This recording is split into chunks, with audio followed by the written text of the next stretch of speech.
So here we are on the summit of Moody Mountain.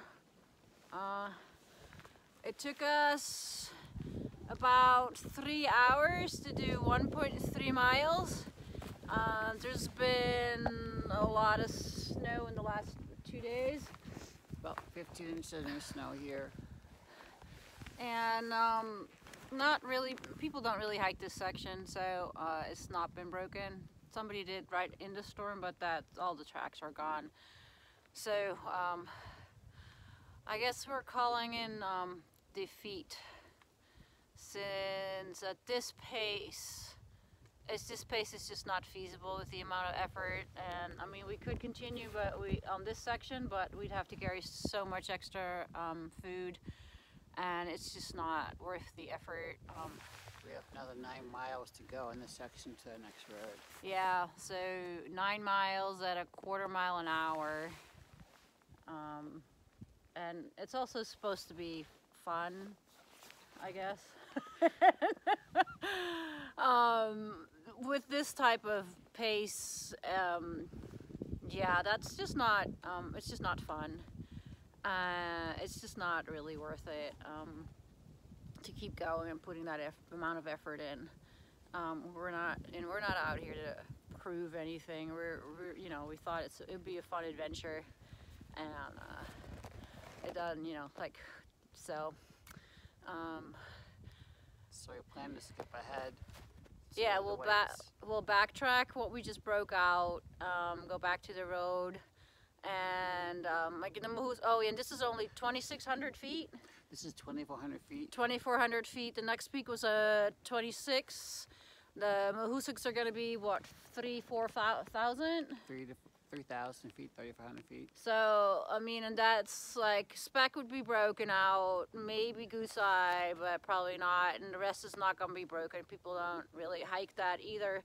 So that's going to be even deeper and slower, and that's just too long of a section for us to be breaking trail, especially, like, I'm not super strong at breaking trail. You really need like a good crew of people to do that, and yeah, I mean, that's just not going to happen for us. So our plan is, what do you say? Skip ahead to Gorham and go into the Whites. So we'll come back for this section when the snow melts out or it's tracked. We get a big rainstorm and melt it out. At this point, just the Mahoosics just seem to be too difficult for us to go through. Yeah, it's going to be too slow, and there's going to be, I mean, technical sections we weren't going to be able to do anyways.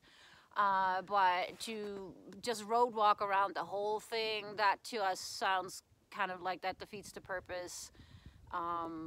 So it's like you're cheating by just walking on the road. Yeah, I mean, like, yeah, so that part, like, we don't mind doing some detours and some alternates and all that stuff, but to have to walk around an entire range, that, yeah, it seems to defeat the purpose. So we'll go to the Whites, where there are going to be more trails broken out, and hopefully we'll be able to get this gap at a later time. I mean, it's not like we've never hiked it before, but yeah, we know very well what it's going to be like at this point. If this is 2,400 feet, and we know what the moose, we've both hiked the Moose several times, so we know that that's going to be a lot harder. It's going to be even harder and even slower. So there's no way that with the extra gear and the extra food, we can't carry a week's worth of food with all this gear. It's just, well, I mean, we can't. Plus, that's just not fun, and it is supposed to be fun. We're not trying to prove anything to anybody. It was an adventure, and we're trying to have a good time.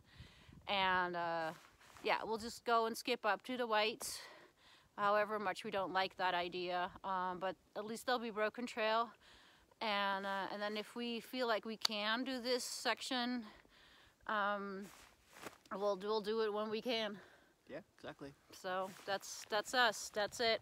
Team Green Apple making a slide choice. Yeah, no fun. It's no fun, but it is what it is, and it just doesn't seem feasible for us to keep doing this. It's just not worth it. So skipping ahead to Magic Land, the Yay, Promised Land, the Whites. The Whites.